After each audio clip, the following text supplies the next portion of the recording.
जब भी ज़मीर और ज़र्फ का सौदा हो दोस्तों, जब भी ज़मीर और ज़र्फ का सौदा हो दोस्तों, कायम रहो हुसैन के इनकार की तरह। सर, ये वक्त तरमीमी बिल भारत के गयूर मुसलमानों के ईमान पर, इबादत पर एक हमला है। नरेंद्र मोदी की हुकूमत ने इस मुल्क की सबसे बड़ी अक़लियत के खिलाफ एक ऐलान जंग कर दिया और ये जंग ना सिर्फ मेरे जिस्म पर है, बल्कि मेरी आज़ादी पर, मेरी समाजी और माशी मार्जिनलाइजेशन पर है, मेरी शहरियत पर है, मेरे मदरसे, मस्जिदों, खानखाहों और दरगाहों को निशाना बनाया जा रहा है। और ये हुकूमत सच्चाई को नहीं बयान कर रही है कि ये तरमीमी बिल से मुसलमानों का तहफ़्फ़ुज़, तरक्की और गुर्बत का खात्मा होगा। ये सरासर झूठ है। सर, अगर आप आइन के आर्टिकल 14 को देखेंगे तो उसमें लिखा हुआ है इक्वल प्रोटेक्शन।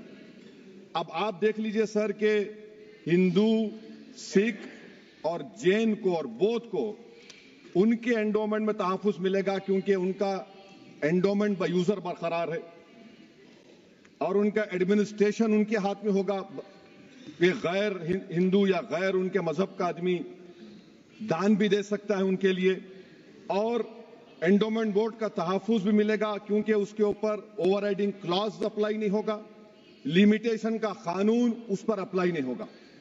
उसके बरक्स ऑपोजिट आप देख लीजिए, मुस्लिम वक्फ को वक्फ बाय यूजर निकाल दिया गया।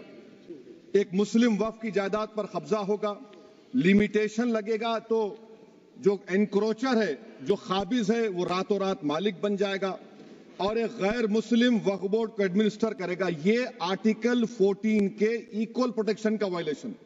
अब आर्टिकल 14 में सर इक्वालिटी बिफोर लॉ भी है और उसका कैसा वायलेशन हो रहा है कि कोई आर्बिट्ररी स्टेप नहीं ले सकता और कोई भी ऑफिशियल किसी भी तरीके से गलत आर्बिट्ररी फैसला नहीं लगा। यहां पर आप एक डेजिग्नेटेड ऑफिसर को रखकर वो फैसला लेगा कि ये जायदाद वक्फ की है, गवर्नमेंट की है।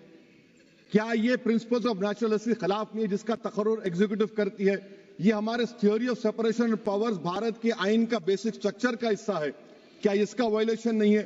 सर, आर्टिकल 25 का वायलेशन कैसे है कि आप मुसलमानों से वक्फ बाय यूजर छीन रहे हैं और फिर आप कर्ब कर रहे हैं वक्फ वाल औलाद को, मगर वहीं पर दूसरे धर्म के मानने वालों को उनके मजहब पर चलने की पूरी इजाजत है।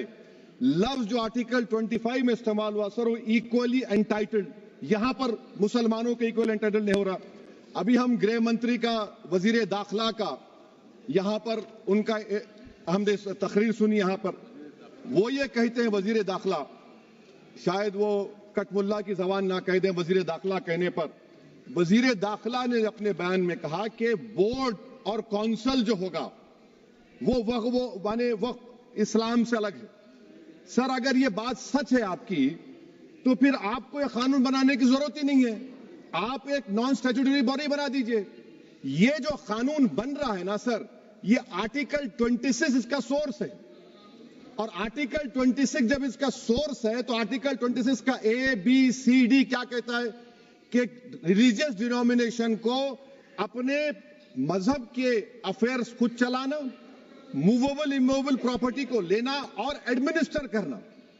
जब हिंदू धर्म को, बौद्ध धर्म को, सिखों को यह राइट दिया गया है तो आप कैसे मुसलमानों से छीन रहे हैं? तो ये आर्टिकल 26 का ग्रेव वायलेशन है। तो सर, अब वक्फ बाय यूजर का मामला देखिए, मिनिस्टर साहब ने कहा कि एंक्रोचमेंट हो रहा है, 17,000 एंक्रोचमेंट हुए हैं। तो यही नरेंद्र मोदी की हुकूमत ने 2014 में उस वक्त के मंत्री ने एक Waqf properties eviction of unauthorised occupants bill को इंट्रोड्यूस किया। आपने विड्रॉ कर लिया 2024 में उसको। क्यों विड्रॉ किया सर आपने?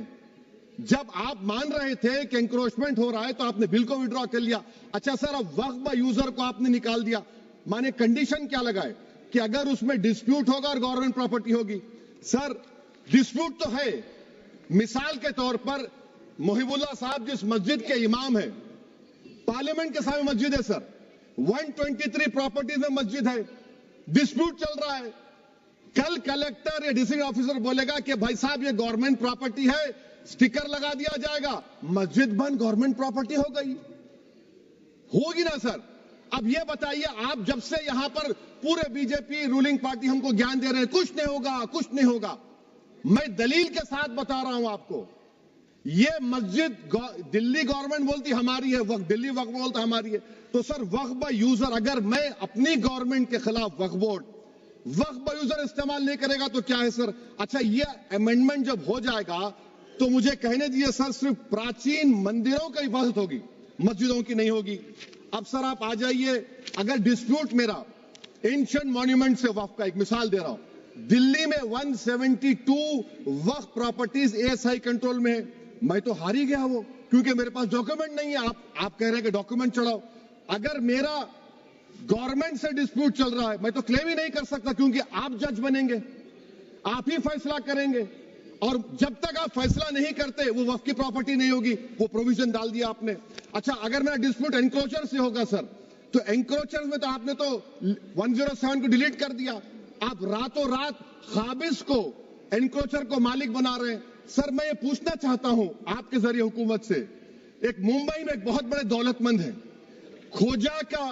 खोजा बरादरी का यतीम खाना था, उन्होंने 2004 या 5 में 22 करोड़ में खरीद लिया।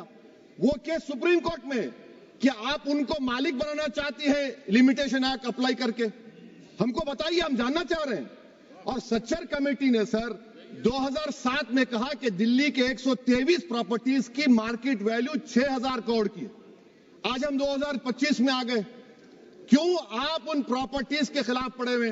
1976 में उस वक्त के वजीर आजम इंदिरा गांधी लेटर लिखा, इसको आप दे दीजिए, मगर आप उसको मानने को तैयार नहीं है। तो सर और एक जो झूठ फैलाया जा रहा है, management empowerment efficient development. Sir this bill takes any management from the hands of Muslims, disempowers the waqf in comparison to any other stakeholder, takes away the efficiency of administration and hampers development. Waqf disempowerment in the name of efficiency, inefficiency is being created. The progress of development from pre-independence till today is sought to be destroyed. Sir अभी हमारे home minister साहब ने फजल पुकाया case का जिक्र किया। Sir मैं आपसे गुजारिश करूंगा कि होम मिनिस्टर जरा अच्छे लोगों को रखकर इंफॉर्मेशन ले। फजल पुकाया का ऑबिटर क्या है? इट इज ऑबिटर, वो रेशो डेसेंडेंट नहीं है जो आपने कहा है। अच्छा सर, शेड्यूल ट्राइब के बारे में कहा, क्या शेड्यूल ट्राइब में मुसलमान नहीं होते? शेड्यूल कास्ट में नहीं होता मुसलमान, शेड्यूल ट्राइब में मुसलमान होता।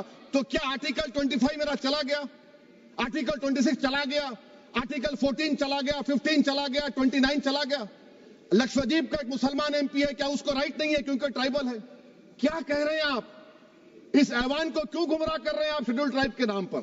सर और एक चीज जो आपको बता रहा हूं सर, अब आप जब आर्टिकल 26 से मेरा सोर्स है, तो आप सेंट्रल वक्फ काउंसिल में 22 में से 11 आप नॉन मुस्लिम को बना सकते हैं। रिलीजन न्यूट्रल आपने कह दिया, और आप बनाएंगे, क्यों बनाएंगे आप? स्टेट वक्फ बोर्ड में 7 नॉन मुस्लिम होंगे और 4 मुसलमान। क्यों होंगे? क्योंकि आप लॉ में 95 में डायरेक्ट मैनेजमेंट में ले सकते हैं 5 साल के लिए। आप वक्फ बाय यूजर को आप कलेक्ट डिस्ट्रिक्ट ऑफिसर बोलेगा ये वक्फ की प्रॉपर्टी नहीं है, तो वो वक्फ बोर्ड खामोश बैठ जाएगा, कुछ एक्शन ही नहीं लेगा, क्योंकि वो आपके प्यादे हैं। अच्छा, जब आप नॉमिनेट करेंगे सर मैं मोदी गवर्नमेंट के खिलाफ नो कॉन्फिडेंस ला सकता हूं, मगर वक्फ बोर्ड का चेयरमैन जो नॉमिनेट होगा उसके खिलाफ नो कॉन्फिडेंस नहीं ला सकते, हम बिल्कुल नहीं ला सकते। क्या मजाक है बताइए आप? ये डेमोक्रेसी है। नॉमिनेट भी स्टेट गवर्नमेंट करेगी, वो अगर डिक्टेटर बन जाएगा जैसा आज भारत में हो रहा है, तो वो भी नहीं हटेगा। कम से कम यहां पर तो इलेक्शन है, वहां पर तो आप 5 साल झेलते रहो उसको। अच्छा सर, अब ये जो क्लॉज 11 और क्लॉज 9 आप 16AA से देखिए, where the qualification of the members of the board has been limited only to 3 categories contained in 14(1)(c). Intention is very clear that a majority is to be packed with non-Muslims. So who will defend my interests, sir? If I cannot depend on the state waqf board, central waqf council, which are going to comprise non-Muslims, this in itself is a clear violation of Article 26, 14 and 15, sir. अच्छा sir, CO पहले 95 act में था कि word मुस्लिम, आपने गायब कर दिया उसको। अरे आखिर क्यों इतनी नफरत है आपके लफ्ज मुसलमान से?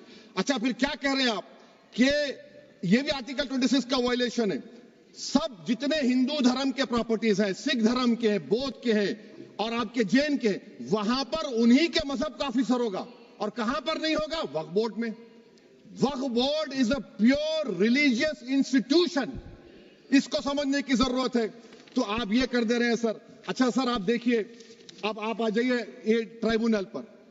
मुझे समझ में नहीं आया सर कि हमारे होम मिनिस्टर वजीर दाखिला ने क्या कह दिया कि 2013 का जो कानून है वो नहीं बनता तो हम नहीं लेके आते। मैं बड़े अदब के साथ उनसे पूछना चाह रहा हूं कि क्या उस वक्त राजनाथ सिंह साहब, आडवाणी साहब, हमारी लेट सुषमा स्वराज, ये बड़े बड़े नेता यहां बैठे थे? आपने यूनानिमस उस कानून को पास करवा दिया। कीर्ति आजाद थे उस वक्त, अब यहां बैठे हैं वो टीएमसी में। तो क्या आप गलत थे या वो गलत थे? हमको बता दीजिए, आप बता दीजिए। क्योंकि अगर आडवाणी आपके लिए बहुत बड़ा नेता है, मेरे लिए नहीं हो सकते, आपके लिए आपने पद्मश्री दिया उनको। मोहतरमा सुषमा स्वराज की जबरदस्त तकारीर का मैं कायल हूं। वो बैठकर उस 2013 को यूनानिमस पास कर दिए। मुझे कंफ्यूजन है कि क्या अमित शाह, नरेंद्र मोदी बड़े हैं या आडवाणी बड़े हैं? आपके लिए आप तय कर लीजिए।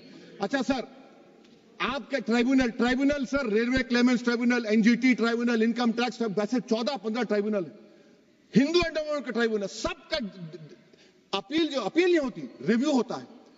गृह मंत्री सरकार कह रही है कि नहीं, रोक दिए, रोक लगा। कैसे रोक लगाते हैं? रिव्यू और अपील में तो फर्क होता है ना सर। आप ही कह रहे हैं कि पूरे कोर्ट्स में बैकलॉग है और आप अपील कर रहे हैं। अच्छा सर, रिटायर्ड डिस्ट्रिक्ट जज 95 में सिटिंग डिस्ट्रिक्ट जज था, जो एडमिनिस्ट्रेटिव कंट्रोल था सीजीआई साहब, उसको निकाल दिए। अच्छा सर, अब आप अभी हमारे मंत्री साहब ने कहा trust, sir Shri Sai Baba trust 2004, वो ये कहता है जो ऑफिसर उसमें काम करता है उसको साई बाबा का डिवोटी होने चाहिए और उसको डिक्लेरेशन लिख के देना पड़ेगा। यहां पर हो रहा तो यहां पर क्यों नहीं हो रहा? अच्छा सर, आप फिर देख लीजिए, ये आपका हो गया सर। हाँ, अब अमित शाह साहब ने सेक्शन 2A के बारे में कहा और उन्होंने इस बात का इकरार कर लिया कि दाऊदी बोहरा के लिए यह बनाया गया है। मगर मैं आपके जरिए से गवर्नमेंट से पूछना चाह रहा हूं, आपने तो उस प्रोवाइजो में दाऊदी बोहरा का नाम ही नहीं लिखा। आपने उनको भी थैंक यू कर दिया, उनका नाम क्यों नहीं लिखा आपने? और सर, और गवर्नमेंट क्या कर रही है? आप मुस्लिम समाज में जो बेकार किस्म के लोग हैं उनको एक रास्ता बना रहे हैं, एग्जिट दिखा रहे हैं कि तुम्हें वक्त से बचना है तो तुम्हें ट्रस्ट बना लो। ये क्या कर रहे हैं सर आप? कम से कम उन दाऊदी बोहरा को आप दे देते। अच्छा sir, clause 3V section 36 clause 18 देख लीजिए। Oral Waqf, oral appointment has sought to be discontinued even though it is recognized practice in Islam. Muslim personal law is recognized oral waqf and 1937 Shariat Application Act. Sir, आप clause 3(9) पर आ जाइए। 5 साल के लिए मुसलमान। मैं किरण रिजिजू से पूछना चाहता हूं, सर दाढ़ी रखे तो मुसलमान प्रैक्टिसिंग है या क्लीन शेव आपकी तरह है? तो बताइए हमको, प्रैक्टिसिंग क्या होगा? अच्छा, किसी को पकड़ के मॉब लिंच कर दिया और बोले कि JSR का नारा लगाया, और वो JSR का नारा लगाया तो क्या मुसलमान रहेगा? नहीं रहेगा। या फिर देश के प्रधानमंत्री ने कहा था कपड़े देखकर पहचानो, तो क्या कपड़े देखकर आप कह देंगे? अच्छा, अगर कोई क्रिश्चियन हिंदू धर्म कबूल करता है तो क्या वो मंदिर को नहीं दे सकता प्रॉपर्टी? फिर भारत के संविधान में आर्टिकल 300 क्यों है सर? राइट टू इक्वालिटी क्यों है? फ्रीडम ऑफ रिलीजन क्यों है? 5 साल कहां से लाएंगे? अच्छा सर, और एक चीज सर, और एक चीज मैं आपको बोल के खत्म कर दूंगा सर।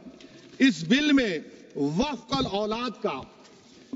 औलाद का सर, इसमें आप देखिए clause 4(3)(2), the creation of waqf al-awlad shall not result in denial of inherent rights to heirs, including women heirs or the waqif or any other right of person. Sir, ये article 25 का violation है, शरीयत application act 37 का violation, article 300A का violation है। अच्छा, हिंदू धर्म में सेल्फ एक्वायर्ड प्रॉपर्टी को एक हिंदू, अब उसके फर्ज के 2 बच्चे हैं, वो एक को अपनी पूरी दौलत दे सकता है, कोई रोक टोक नहीं है। वो कहेगा नहीं मैं घर के बच्चों को नहीं दूंगा, मोहल्ले के गरीब को दे दूंगा, वो भी कोई रोक टोक नहीं है। वहां पर आपको बच्चों की फिक्र नहीं है। जब मैं अपनी प्रॉपर्टी को अल्लाह को मालिक बनाकर दे रहा हूं, आप कह रहे बच्चों की फिक्र नहीं है। इतनी मोहब्बत आप बिल्किस बानो से दिखा देते तो आपके लिए दुआएं देती आपके लिए। तो सर, आप दूसरी बात आप देख लीजिए सर, आखिरी बात कहकर मैं अपनी बात को मुकम्मल कर रहा हूं सर। नहीं खैर, मैं मुकम्मल कर रहा हूं। स्पीकर साहब बहुत टाइम दे दिए। सर आप देखिए, इसमें अमित शाह साहब बोले कि इतनी प्रॉपर्टीज का कब्जा हुआ, चोरी हुई, ये हुआ। सर क्लॉज 2652A सेक्शन अगर कोई प्रॉपर्टी बेचता है 2 साल की सजा थी, आपने क्या कर दिया, उसको 6 महीने कर दिया। नॉन बेलेबल था, आपने बेलेबल कर दिया। सेक्शन 40 की बात करते हैं। सेक्शन 40 में सर हमको जो ज्वाइंट वर्किंग कमेटी का जो नोट्स दिए, उसमें मिनिस्ट्री ऑफ माइनॉरिटी अफेयर्स ने कहा कि 30 साल में 515 केसेस सेक्शन 40 के और सिर्फ 8 लोग कोर्ट को गए। वक्फ यूजर का कानून तेलंगाना आंध्रा में है, सेक्शन 40 का कानून तमिलनाडु 63 है, आंध्र प्रदेश में 43 है।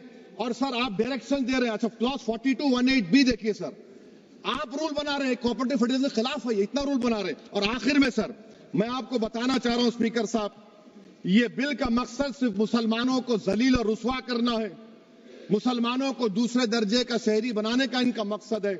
सर अगर आप हिस्ट्री को पढ़ेंगे तो महात्मा गांधी उस वक्त के व्हाइट अफ्रीका में सफेद फार्म अफ्रीका के कानून को महात्मा गांधी ने कहा था कि ये मेरा कॉन्शियंस इसको मानता नहीं है, मैं इस कानून को कबूल नहीं करता हूं।